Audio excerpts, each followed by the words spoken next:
Hi everyone, Sandra Duran Wilson here, and welcome to this week's Mixed Media Soul Sparks. Every week I bring you new ideas to spark what's your next creation going to be. And this week I've got some really wacky things for you. I've always liked to reuse, repurpose, and not throw anything away if it can be used for something else.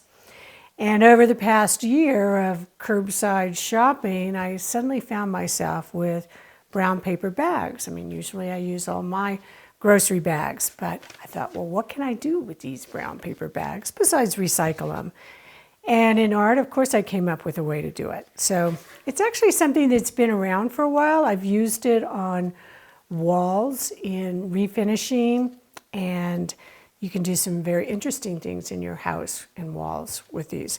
But this is what I want to show you, and it is using brown paper bags. This is actually a piece of craft paper, but I've got other ones that were from like Trader Joe's bags, and white glue. I'm just using Elmer's glue all, and I've put some out on my plate, and I'm going to put some water out there. And it's about a 50-50 mix.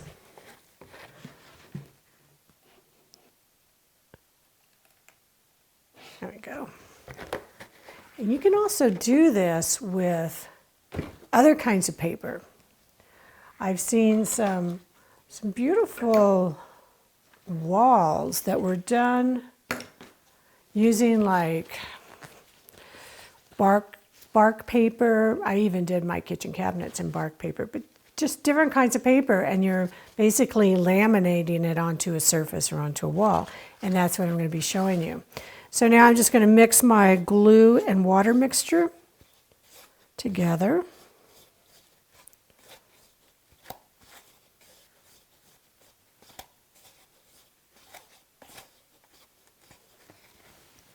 And you notice I didn't measure anything, it's just a eyeball it.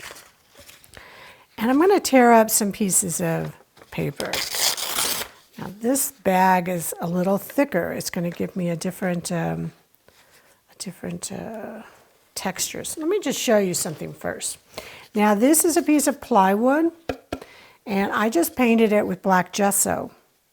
And look at this part in here. This is the paper after it's put on and it's dried. And I'll show you how I got all these kind of crinkles and stuff. This area is where I've overlapped the paper. So I've got two layers. Here I'm seeing more of the black coming through. So depending on if you've got this thinner craft paper or if you've got this thicker, grocery bag, you're going to get different results. So this is using the thinner craft paper over the black. Here I've double layered it, so if you had a thicker paper, you'd probably get that result, but we're going to try both and take a look. And you could paint different colors. It doesn't have to be black or white. But I decided I want to try one with white. So this one, same papers as I used on that one, but over white gesso. So you get a different look. So now let me just show you how this works. So I'm just going to take a piece of the, I don't like these straight edges, so I'm just going to kind of tear that off. And then I just dip this into my glue water mixture. Make sure you're wearing gloves, because this is very messy otherwise. It's a good thing that I always wear gloves, so.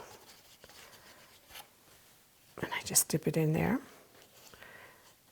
And then I take it and squish it up, very technical term, and kind of pressing the water and glue into it and creating those wrinkles.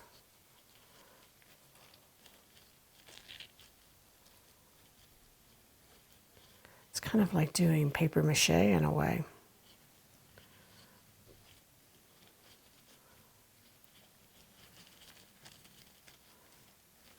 Okay.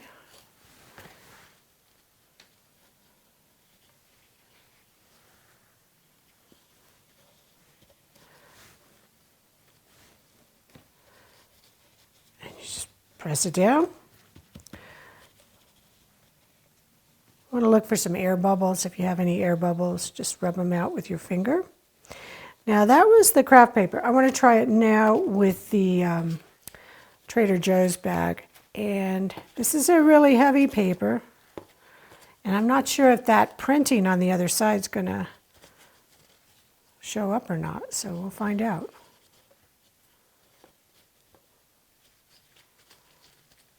It's a little harder to wrinkle it up.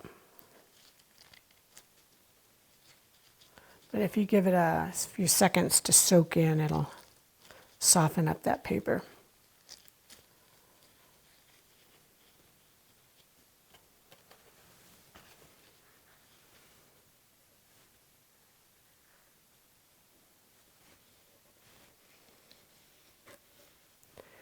And you can keep overlapping things. You can leave parts of it open. It's up to you. I'm just going to get this other little piece one more time. We're going to overlap just a little part here, a little bigger part. Now, the other thing you can do is you can take it and just leave it without putting it on anything. And you see how stiff it makes it? So you could actually use this to sew onto other pieces.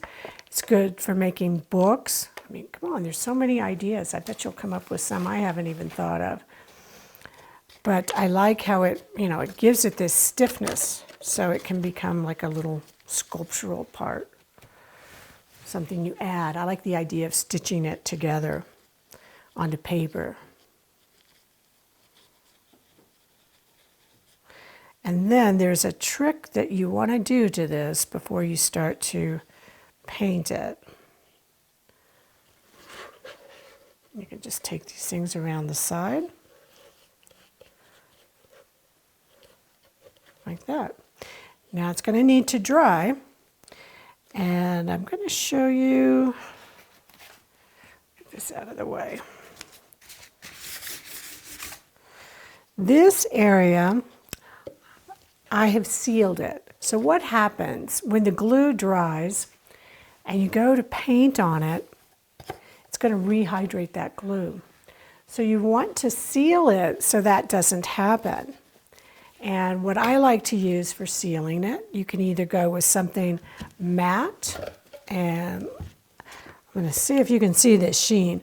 This side over here has been sealed with a fluid matte medium, and this side over here is with gloss. So it doesn't matter which one you use. It's just the sheen that you want to have. And you could do maybe gloss to seal it more, and then come paint on it, and then seal it with something else. But you do want to seal it. And I just want to talk about some of the ideas of what might you paint on here. And I just got back from a trip where I was looking at petroglyphs, rock paintings. And I think this has this feeling of like rocks. And so to do something, more symbolic of that type of earthy colors working onto here. So just an idea, if you use the white paper bags, you can use that. You'll get a different look. And remember to seal it. And once it's sealed, then you can paint it with any acrylic paint. You can draw on it. It's just a really interesting textural background surface to begin with. So thanks for joining me this week. And make sure you post your work so I can see what you're doing. Post it over on the Facebook Creative Awakening page. And I will see you next week.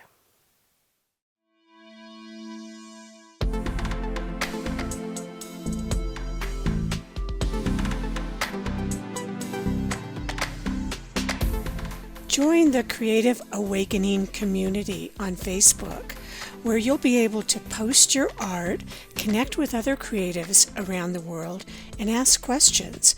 Use the hashtag #MixedMediaSoulSparks when posting your work on social media. Thanks for joining me, and I'll see you next week.